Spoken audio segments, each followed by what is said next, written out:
Assalamualaikum warahmatullahi wabarakatuh. Kami dari kelompok 14 akan menjelaskan tentang mekanisme penyakit metabolisme terintegrasi, yaitu diabetes mellitus dan kegemukan atau obesitas.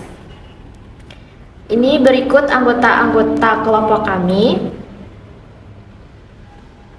Oke, sebelum masuk ke contoh penyakit pada metabolisme terintegrasi, apa sih metabolisme terintegrasi itu?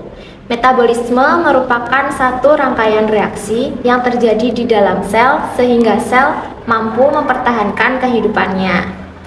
Metabolisme dibagi menjadi dua proses, yaitu katabolisme adalah proses untuk menghasilkan energi dari protein degradasi suatu molekul, dan proses anabolisme adalah suatu proses yang memerlukan energi untuk membentuk suatu senyawa. Terdapat beberapa jalur metabolisme di dalam sel, utamanya adalah jalur glikolisis, siklus Krebs, jalur pentose fosfat, siklus urea, oksidasi asam lemak, dan gluconeogenesis.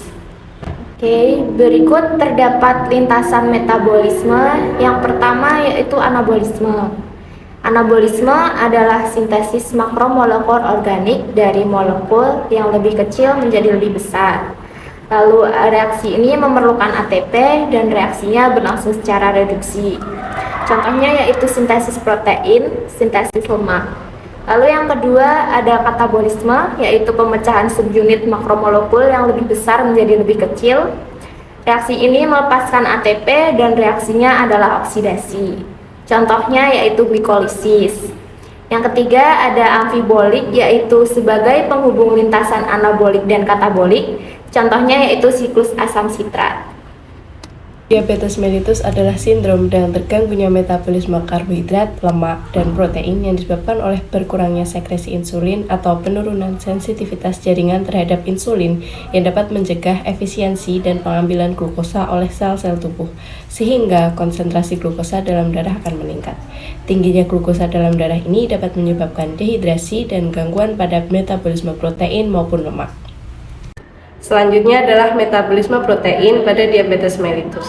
Pada metabolisme protein, insulin akan merangsang pengangkutan jumlah besar asam amino ke dalam sel. Kemudian di dalam hati, insulin akan menekan kecepatan gluconeogenesis dengan mengurangi aktivitas enzim yang memacu gluconeogenesis. Penekanan gluconeogenesis ini akan menghemat pemakaian cadangan protein di dalam tubuh. Pada pasien diabetes mellitus, jumlah insulin dalam tubuh akan mengalami penurunan. Berkurangnya jumlah insulin dalam tubuh ini akan menghambat proses penyimpanan protein dalam tubuh. Proses katabolisme akan meningkat, sintesis protein akan terganggu, dan jumlah besar asam amino akan dilepaskan ke dalam plasma. Kelebihan asam amino di dalam plasma ini akan langsung digunakan sebagai sumber energi atau digunakan sebagai substrat dalam proses gluconeogenesis. Hal ini apabila lama-kelamaan akan dapat menyebabkan degradasi, dan lama-kelamaan pasien diabetes mellitus akan mengalami kematian. Gangguan metabolisme triasilgliserol terjadi karena defisiensi sekresi insulin, resistensi insulin, ataupun gabungan keduanya, yang mengakibatkan peningkatan lipolisis dan penurunan katabolisme. Defisiensi insulin akan menghambat kerja lipoprotein lipase sehingga katabolisme berkurang. Defisiensi insulin juga akan mengakibatkan peningkatan kadar adenisin monofosfat siklis yang akan mengaktifasi protein kinase A dan meningkatkan fosforilase hormon sensitif lipase. Peningkatan hormon tersebut akan mengakibatkan lipolisis di jaringan adiposa, yaitu hidrolisis triasylglycerol pada jaringan adiposa menjadi asam lemak dan gliserol. Hati akan menggunakan asam lemak untuk sintesis triasylglycerol dan dikeluarkan dalam bentuk VLDL.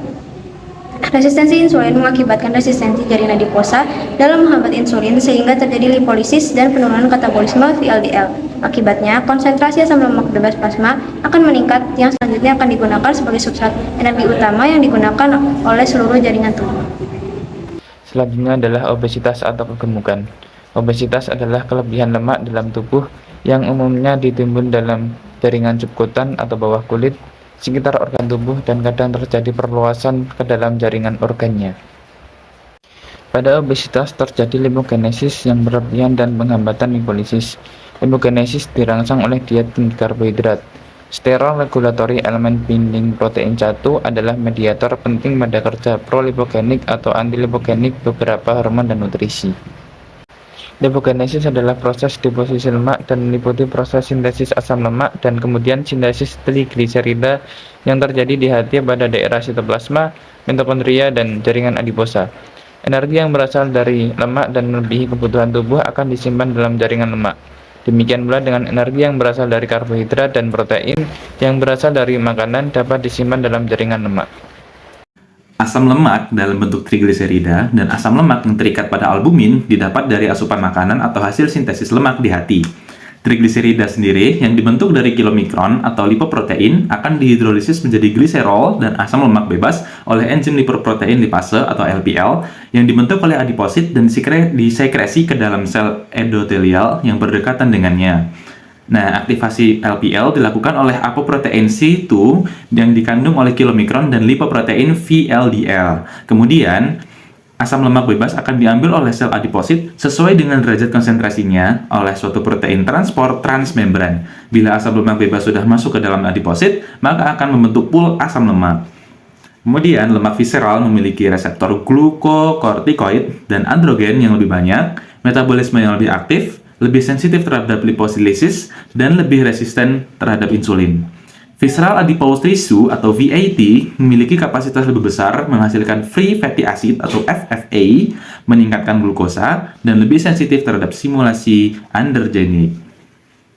Berikut adalah referensi yang kami gunakan untuk membangun materi-materi ini. Sekian presentasi dari kami, terima kasih telah menonton dan semoga dapat dipahami dengan baik. See ya!